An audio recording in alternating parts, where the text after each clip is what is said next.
En el nombre del Padre, del Hijo y del Espíritu Santo. Amén. Amén. Pueden sentarse, por favor.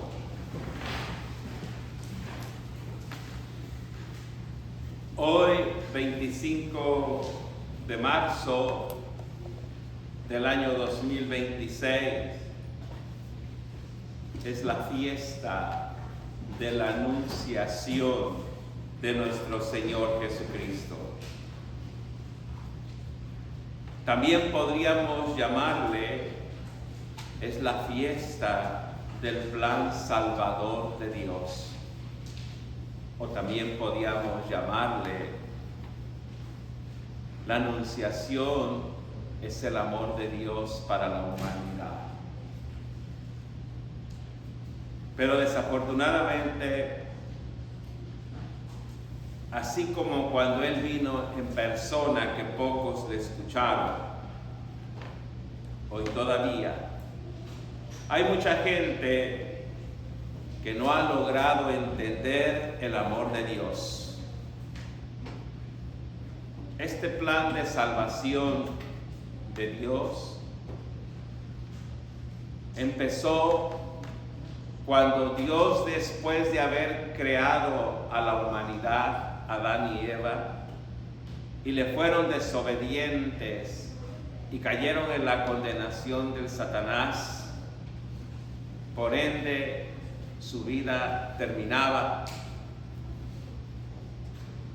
Y después de muchas generaciones, la humanidad, descendientes de esa pareja, se convirtieron en hostiles y desobedientes ante Dios. Y Dios tenía un plan de extinguirlos más bien. Pero como Él es justo, encontró en un siervo llamado Noé y sus hijos la obediencia. Y ahí fue cuando desarrolló su plan para salvar a la humanidad, al explicarle a Noé cómo debería de hacer el arca para salvar a las parejitas de todos los animales, incluyendo a la raza humana. E hizo un pacto con Noé después y con la humanidad, después de que se salvaron del diluvio, que no volvería a destruir a los seres humanos mediante los diluvios. Pero la prole, la descendencia de Noé, siguió el camino del mal, al grado que un día Dios decidió fundar y formar su propio pueblo, llamando a un hombre justo llamado Abraham. Este hombre justo, obediente a Dios, no desintió dejar su tierra e irse a un lugar desconocido junto con Sara cuando ya eran ancianos. Y de este hombre salió la descendencia del pueblo de Dios, conocido como el pueblo israelita. Pero también fallaron, al grado que les mandaba profetas y los mataba. No les hacían caso. Entonces el plan de Dios toma más claro para nosotros cuando decide enviar a su propio Hijo. Y no solamente enviarlo, sino tenía que nacer como uno de nosotros, en medio de nosotros. Y de hecho, está en la profecía del profeta Isaías, que vimos el día de hoy. Isaías 7:14. Pero el Señor mismo les va a dar una señal. La joven está encinta y va a tener un hijo, al que pondrán por nombre Emmanuel, que significa Dios con nosotros. El plan de Dios ya estaba anunciado por aquellos profetas que los propios del pueblo de Dios no escucharon y desobedecieron. Y cuando el plan de Dios llegó a ponerse en práctica, Dios estaba buscando a una persona obediente, así como era Noé, así como era Abraham. Y encontró gracia y favor en una joven llamada María. En una joven que amaba a Dios y que obedecía a Dios. Muy distantes nosotros del carácter de esta joven, porque ella no solo amaba a Dios, sino le obedecía. Así que el plan salvador de Dios es anunciado mediante el ángel Gabriel y le dice: favorecida de Dios, tendrás un hijo, quedarás encinta. Y ella se sorprende y dice: ¿cómo es posible si yo no conozco varón? Aunque estaba comprometida con José. Hay que recordar que los pueblos hebreos comprometían a las niñas a una edad pequeña, pero no se casaban hasta que tenían la edad apropiada para casarse. Y María estaba comprometida, pero no estaba casada.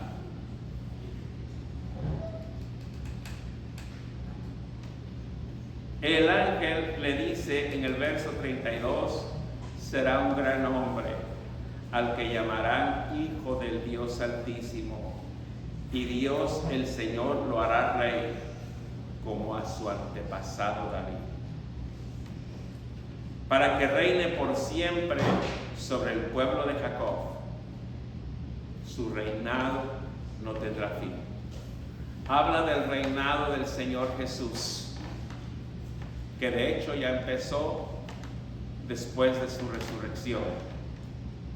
Todo aquel que obedece a Dios, todo aquel que hace la voluntad de Dios, vive bajo el reinado del Señor Jesucristo.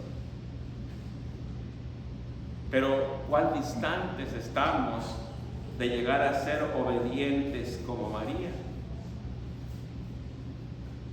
Nos cuesta ser obedientes.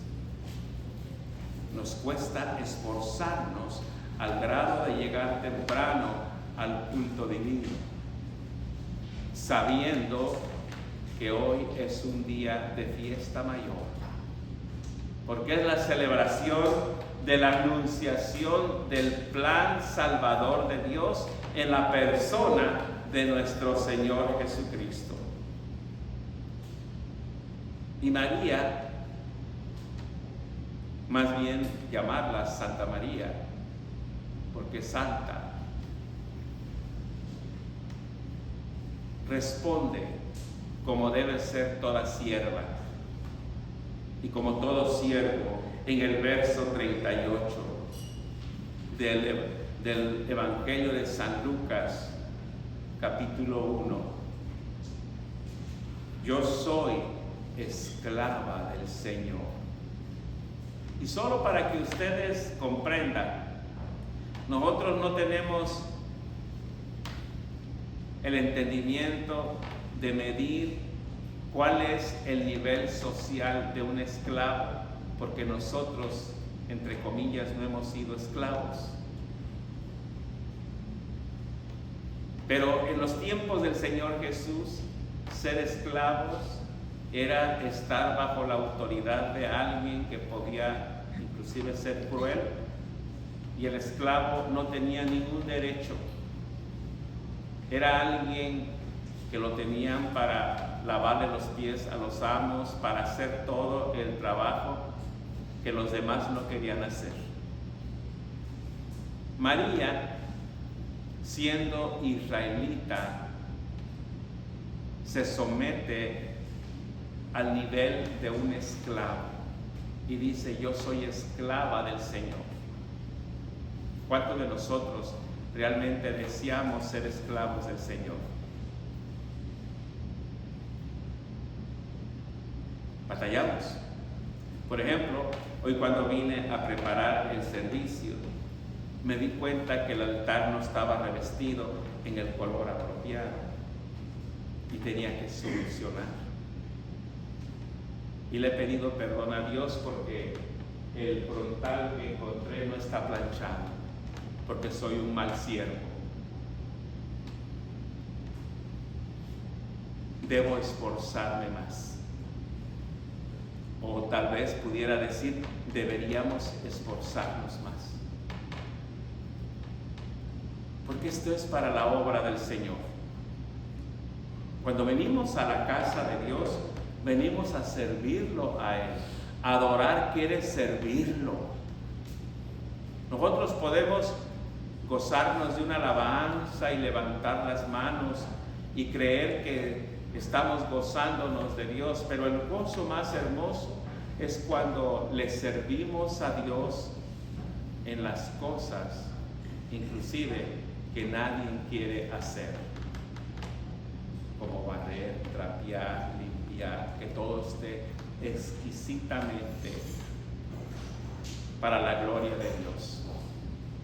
Yo recuerdo que mamá, que en paz goce, decía, todos tienen un don y usted debe tener un don, aunque sea el don de barrer, porque hasta para eso se requiere un don. Dice, barrer exquisitamente bonito, donde yo pueda ver mis ojos y está como debe estar, porque eso ni muchos lo hacemos, y si lo hacemos de mala gana. ¿Quién de ustedes no tiene más de 2 hijos y le decías a tu hijo, limpia tu cuarto o limpia este lugar, y te dabas cuenta que nomás daba trapazos o pasadas de la escoba y no limpiaba? Así somos nosotros con Dios. Lo que hagamos, hagámoslos con entrega, porque tenemos un ejemplo que se nos presenta hoy en este día de la Anunciación. ¿Quién es el ejemplo? La Madre de nuestro Señor, Santa María Virgen. Ella se baja al nivel de una esclava. Es por eso que la Iglesia Anglicana o los católicos anglicanos honramos a la Madre de nuestro Señor como nuestra hermana mayor, como la que nos muestra el ejemplo a seguir, sin cruzar la línea finita de la veneración o la adoración, porque sabemos que solo eso le pertenece a Dios. Y la manera en que honramos a la Madre de nuestro Señor es cuando nosotros seguimos su ejemplo. Cuando le decimos a Dios, yo soy tu humilde esclavo, Señor, y quiero hacer todo para honrarte y glorificarte, como dijo ella. Dios haga conmigo como me has dicho, o como dice en otra traducción, que Dios haga conmigo conforme a su voluntad. ¿Cuántos queremos que Dios haga conforme a su voluntad y no a la voluntad de nosotros? Cuando está el ego de por medio, siempre procuramos hacer nuestra voluntad y no la voluntad de Dios. Por eso hoy en día, al hablar del ejemplo tan grande que tenemos de la Madre de nuestro Señor, que nos sirva de ejemplo para nosotros entregarnos devotamente al ministerio sagrado de Dios, al ministerio de nuestro Señor Jesucristo. Así como Victoria, que es ministra eucarística, debe pararse ahora y revestirse, o como los del coro deben cantar con dedicación, y lo hacen todos, incluyendo los sacerdotes.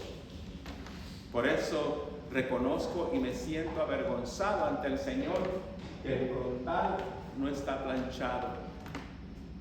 Solo logré hacer lo que podía, y quiere decir que no soy un buen siervo, porque debemos hacerlo para la gloria de Dios. Y qué gran ejemplo tenemos hoy. La madre de nuestro Señor, Santa María, que nos muestra que debemos seguir el ejemplo de su Hijo también, que es el más importante que todo. Y en el Salmo de esta noche, dice el Señor Jesús en el verso 9, en el rollo está escrito de mí, el hacer tu voluntad, Dios mío, me ha agradado. Tu ley está en lo profundo de mi corazón, dice el salmista. Y por eso quisiera recordarles, cuando el Señor Jesús tomó a sus apóstoles y se fue al monte de los olivos para orar, cuando ya lo iban a detener, y de acuerdo al texto bíblico, dice que se postraba en el suelo y llegó hasta sudar sangre de lo terrible que estaba pasando como ser humano, y le dijo: Señor, si tú quieres, líbrame de este trago amargo, pero que no se haga mi voluntad, sino la tuya. Él iba a sufrir y sabía que iba a sufrir mucho, pero obediente hasta el último momento, porque sabía que en el plan salvador de Dios, con su muerte y su preciosa sangre derramada, era el único holocausto válido ante Dios para el perdón de los pecados. Por eso, hoy en día, la carta a los hebreos les hace recordar, ya que ellos, al no aceptar al Señor Jesús, todavía creen o creían en los holocaustos, en el sacrificio de animales para el perdón de pecados. Y no vemos muchos muy distantes, muchos en nuestra ignorancia, todavía creemos que mediante nuestro propio sacrificio podemos ganarnos la salvación. Y de ahí nacen las mandas, donde le dicen a Santa Cachuchita: si me sanas, te traigo una medallita. Y prometen hacer algo cuando la gracia de Dios es gratuita. La gracia de Dios es gratuita. Y el único sacrificio, el único holocausto válido para la salvación de la humanidad es el Cordero de Dios que quita el pecado del mundo, inmolado en la cruz del Calvario. Ese es el plan salvador de Dios, que después de que Él viene y muere por nosotros y nos deja el encargo de dar a conocer el mensaje del Evangelio, todo el que cree en Cristo hoy en día acepta el sacrificio de Cristo, por ende alcanza perdón de sus pecados. Amén. Y dice en el verso 9, y después añade: aquí vengo para hacer tu voluntad. Es decir, que quita aquellos sacrificios antiguos y pone en lugar uno nuevo. ¿Y quién vino? Se llama Cristo. Dice en el verso 10, Dios nos ha consagrado porque Jesucristo hizo la voluntad de Dios al ofrecer su propio cuerpo en sacrificio, solo una vez y para siempre. El único sacrificio válido es el de la cruz del Calvario. Y solo para aclarar, porque luego en comentarios de algunos hermanos no católicos que no entienden el por qué cada vez que nos reunimos nosotros celebramos la Santa Eucaristía, la Santa Comunión, y por qué hacemos la proclamación de Cristo, nuestra Pascua, se ha sacrificado por nosotros. No entienden el mensaje. Estamos hablando, Cristo, nuestra Pascua, se ha sacrificado por nosotros. No lo sacrificamos nosotros en la mesa del altar, sino que proclamamos que ese sacrificio único y válido en la cruz del Calvario está presente hoy para el perdón de los pecados. Amén. Entonces, por eso es de suma importancia, querido hermano y querida hermana, el que cuando vengas a la casa del Señor recibas el cuerpo y la sangre de nuestro Señor Jesucristo. Porque es aceptar el sacrificio único, válido ante Dios que ella hizo por nosotros, que es el cuerpo y la preciosa sangre de nuestro Señor Jesucristo. Estamos a unos días de comenzar la Semana Santa, Domingo de Ramos, entrada triunfal de Cristo en Jerusalén. Es nuestra entrada triunfal tomados de la mano del Señor Jesús. ¿Ha triunfado Cristo en tu vida? ¿Eres obediente a Jesucristo? ¿Cuál fue tu sacrificio o tu propósito por el cual esta cuaresma te estabas esforzando para ser transformada o transformado? Y que el domingo de pasión o de palmas, como le conocemos, entramos tomados de la mano de Jesús y le decimos: Señor, batallé mucho esta cuaresma, pero he logrado que mi vida sea para ti. Transfórmala, Señor. Y les recuerdo que el Jueves Santo celebramos la institución de la última cena y que Cristo está con nosotros. Solo tenemos que amar a Dios sobre todas las cosas. Amar a Dios sobre todas las cosas. A mí me hablan muy seguido y me dicen: Padre, no voy a ir a misa por esto, no voy a ir a misa por lo otro, no voy a ir a misa por esto. ¿Qué debo decir? ¿A la fuerza tienes que venir? ¿O te tengo que decir no tienes que venir? No importa lo que yo diga. Lo que importa es que si usted sabe a quién ama usted, y que cuando se ama a Dios, uno pone a Dios primero en nuestra vida. Por eso te pido que te pongas de pie y alabes conmigo: amarte solo a ti, Señor. Número 329.